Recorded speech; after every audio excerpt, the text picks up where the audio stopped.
Fala, irmãos e irmãs, em Cristo Jesus. Pai seja com todos nós, nesse dia, 25 de outubro de 2021. E vamos dar graças a Deus pelas nossas vidas, né? Também pela redenção, pelo entendimento e por tudo aquilo que o Altíssimo tem feito em nossas vidas, né? E vamos estar vigilantes, né? Em perseverança, orando sem cessar, né? Orando sem cessar, em obediência à palavra, meditando sem cessar 24 horas no dia, para a honra e glória do nosso Deus e do seu Filho Jesus Cristo, que derramou seu sangue precioso, né? Ali no madeiro, para a redenção, né? Da criação. Amém, né? Graças a Deus. E deixou aqui a igreja, né, irmãos? Levantou a igreja, levantou a congregação dos santos, da qual nós somos membros, né? E estamos procurando andar pelas veredas direitas, né? Procurando ser enquadrados, né? Todos nós sermos enquadrados no grupo das virgens prudentes, aquelas que ouvem a palavra e a põem em prática. E amém, né? E graças a Deus. Vamos continuar aí com a nossa pequena falação, né? Acerca aí dos defensores da fé, né? Chamados também de apologistas, né? Defendiam a fé junto às elites, né, daquela época, né? Escreveram aos imperadores e às elites e às pessoas importantes, né? Defendendo a fé cristã, defendendo os irmãos, né? Contra as perseguições. Não é isso? Defendendo a igreja. E usando lá dos seus argumentos.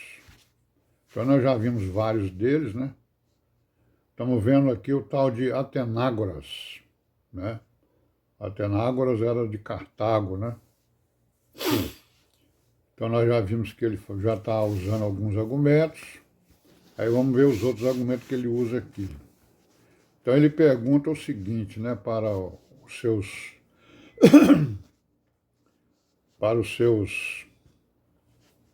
como é que se diz? Destinatários, né, destinatários das suas cartas. Como chamar de ateus pessoas que admitem um Deus, né, Pai, um Deus Filho e um Espírito Santo, além de uma multidão de anjos que cuidam da ordem do mundo? Porque eles falavam, né, a acusação era que os cristãos eram ateus, né, uma das acusações, porque não se ajoelhavam diante dos seus deuses. Aí ele diz assim: temos doutrinas ensinadas pelo próprio Deus e seu Filho, né, das quais nos nutrimos. Aí ele vai dizer algumas coisas da doutrina, né? Amai os vossos inimigos, bendizei aqueles que vos amaldiçoam, orai pelos que vos perseguem. Quem de vós, filósofos, imperadores, né, e gramáticos e sábios, né, pagam o mal com o bem? Né? Quem de vós que paga? Vós que analisam os silogismos, né, no caso aí os filósofos, né, solucionam os equívocos, os problemas, né, esclarecem as etimologias, né, ensinam os homônimos, os sinônimos, eram ensinadores, né, as categoremas, os axiomas, né, os categoremas, sujeito, predicado, né? Então esses homens, eles ensinavam essas coisas aí, né? Os filósofos, né? Os sábios, os professores daquela época, né? Aí ele diz assim, quem de vós promete fazer felizes os seus discípulos? Quem de vós promete, né? Por essas coisas aí que vocês ensinam e as doutrinas que vocês ensinam. As doutrinas que vocês ensinam, alguma delas promete fazer felizes os seus discípulos, né? Aí ele vai ficar fazendo perguntas aqui. Quais amam os seus inimigos, né? Ao invés de odiá-los? E rogam em favor daqueles que os perseguem e atentam contra a sua vida, né? Perguntas cruciais essas, né? Porque todos eles não tinham a menor noção do que era isso. Aí ele diz assim, se nós cristãos não acreditássemos que existe um Deus, né? Criador, né? E que preside o gênero humano, né? Por que levaríamos uma vida pura? Por quê, né? Por que nós vamos obedecer a mandamentos se nós não crêssemos num Deus que criou os céus e a terra e tudo que neles há? Né? Aí ele diz assim, estamos persuadidos de que teremos de dar contas de toda a nossa vida a este Deus, que fez o mundo e a nós e a tudo que nele há. Né? E ninguém escapará do julgamento desse Deus. Né? Então, eram argumentos que ele utilizava. Não só ele, como todos os apologistas, né?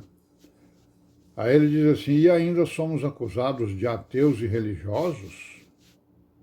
Considerai-vos, peço, ó imperadores, o que temos escrito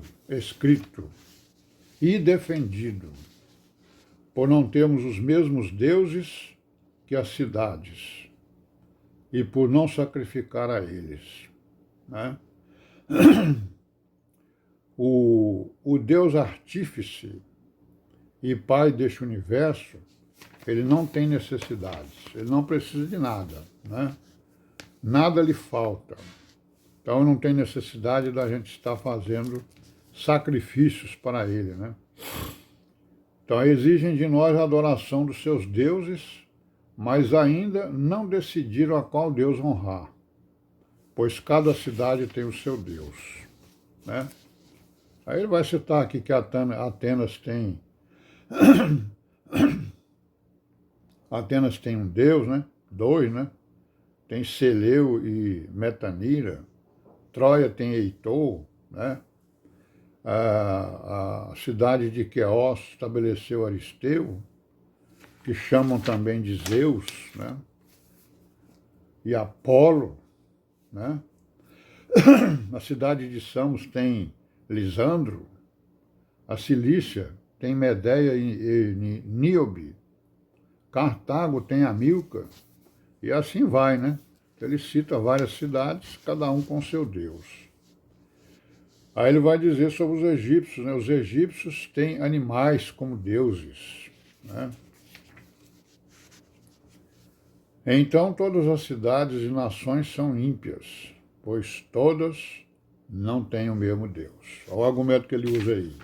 Então todas as cidades são ímpias e ateus, porque os deuses são diferentes, cada cidade tem um, e eles não decidiram ainda, né, qual é o Deus de todos. Se eles entre si não estão de acordo sobre seus próprios deuses, por que nos acusam de não concordar com eles, né? Não adorar os seus deuses, feitos por eles mesmos, né? Aceitemos que todos vocês admitissem os mesmos deuses.